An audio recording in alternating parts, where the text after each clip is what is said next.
international jury bore in mind the important criteria stated in the call for proposals in selecting the applications. Clearly, excellence was a priority, but in addition, integration of patient care, education, basic and translational research. La participation à cet appel à projet est absolument fondamentale pour lier le soin, la recherche et l'enseignement.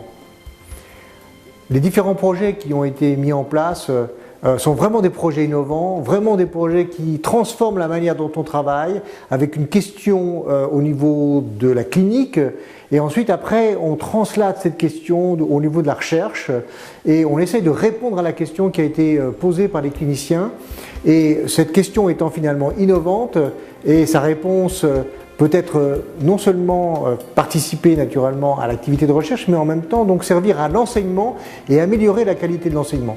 Et c'est un petit peu ça qui est vraiment innovant dans cette approche, qui est véritablement hospitalo-universitaire, avec donc une activité de recherche au service du soin et en même temps donc une activité de recherche au service de la formation. Le tout formant une boucle entre finalement le soin, la recherche, la formation et le soin. À l'Assistance publique Hôpitaux de Paris, nous avions vraiment besoin, entre les pôles hospitalo-universitaires, il y en a 128, et les IHU, il y en a 3, de pouvoir faire émerger la logique de DHU, département hospitalo-universitaire, que nous avions mis dans notre plan stratégique. Il y en avait besoin parce qu'on voulait augmenter la visibilité de la recherche et permettre à des porteurs de projets de travailler encore davantage ensemble, au-delà des pôles, quelquefois au-delà des groupes hospitaliers, pour pouvoir avoir plus de visibilité, de rayonnement international et des ressources. Et nous nous sommes mis d'accord assez vite entre les universités, les organismes de recherche et l'Assistance publique Hôpitaux de Paris pour que cette dynamique soit portée et réalisée assez vite. Alors on veut innover. Ça veut dire quoi? Ça veut dire déjà qu'on veut aider nos patients, avoir de nouvelles thérapeutiques, de nouvelles approches, de nouvelles prises en charge. Tout ne doit pas être, on va dire, extraordinaire, mirobolant, mais mieux structurer nos filières de soins, mieux structurer notre prise en charge, mieux accueillir les patients, les intégrer dans leur environnement. Tout ça, c'est une première ambition. Et ensuite, il y a nos étudiants, bien sûr, nos étudiants qui nous font confiance, qui parfois se lancent un petit peu dans l'inconnu sur des pathologies extrêmement rares, où ça nous semble parfois difficile de trouver des emplois pour tous.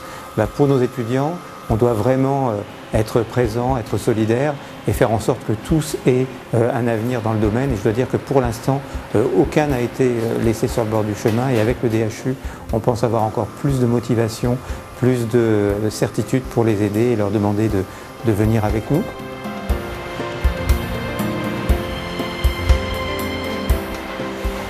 L'appel à projet DHU a été l'occasion d'une certaine motivation ou remotivation des enseignants et des chercheurs et des cliniciens, de façon à essayer d'anticiper la restructuration nécessaire de l'offre de soins dans notre territoire et de façon à anticiper l'adéquation ou une meilleure adéquation entre les nouvelles formations, l'innovation et l'offre de soins.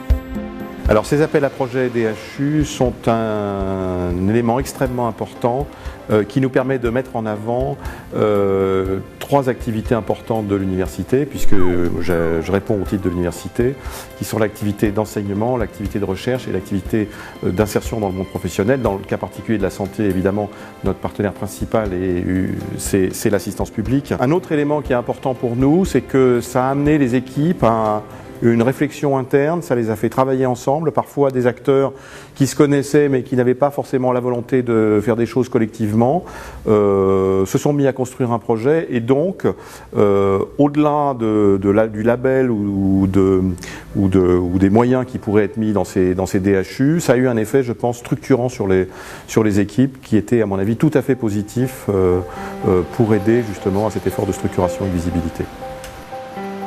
réussir à faire travailler ensemble des personnes aussi nombreuses, aussi diverses sur 4 sites différents, c'est vraiment un challenge et ça nécessite une organisation extrêmement bonne pour un bon suivi aussi des objectifs, des tâches, des réunions, etc.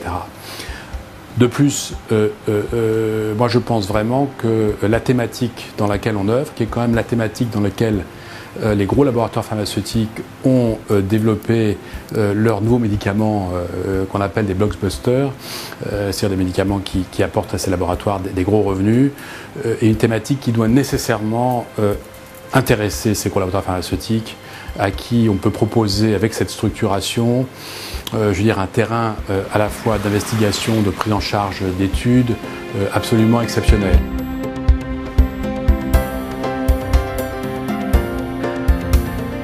On a essayé de construire ce DHU autour de la périnatalité avec les équipes qui existaient sur le site et le fait que ce soit un jury totalement indépendant, international, qui ait pu juger ce DHU, déjà c'est une première chose, plus que le label DHU de la PHP avec l'INSERM et l'université. Pour nous déjà c'était quelque chose de très important. C'est une vraie reconnaissance scientifique mais aussi pour le soin et l'enseignement.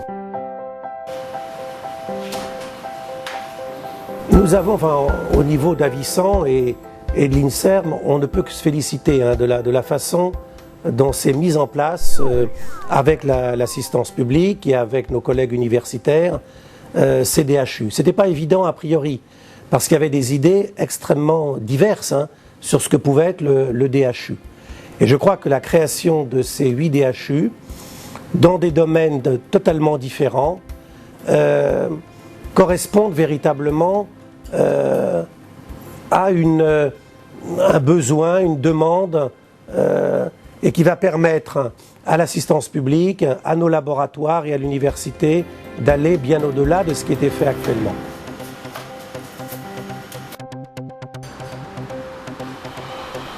Le label DHU pour nous c'est un label d'excellence. Il a été obtenu au terme d'un travail de mise en commun de projets qui était très important pendant plusieurs mois. Et on espère qu'ils nous permettent d'avancer pour optimiser la prise en charge des malades dans un esprit de synergie. Et j'ai constaté une véritable émulation autour de ces DHU. J'ai vu d'heureux lauréats qui se sont vus attribuer un DHU, qui en tirent une grande fierté. Et j'en ai vu d'autres qui n'avaient pas eu le DHU qu'ils avaient demandé, qui en étaient très maris et qui s'apprêtaient à concourir pour le 2e appel d'offres.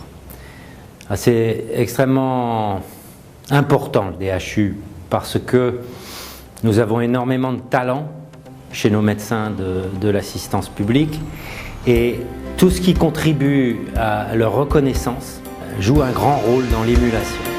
Ces équipes qui se sont organisées pour se présenter, ça a été très important du point de vue restructuration du lien soins, recherche et enseignement. Donc celles qui ont été labellisées sont emblématiques et servent de modèle pour les prochains qui soit avaient déjà candidaté et vont s'améliorer, soit de nouveaux projets qui vont être présentés. En pratique, ça a été un stimulant important pour la restructuration de l'ensemble de nos forces hospitalières et universitaires.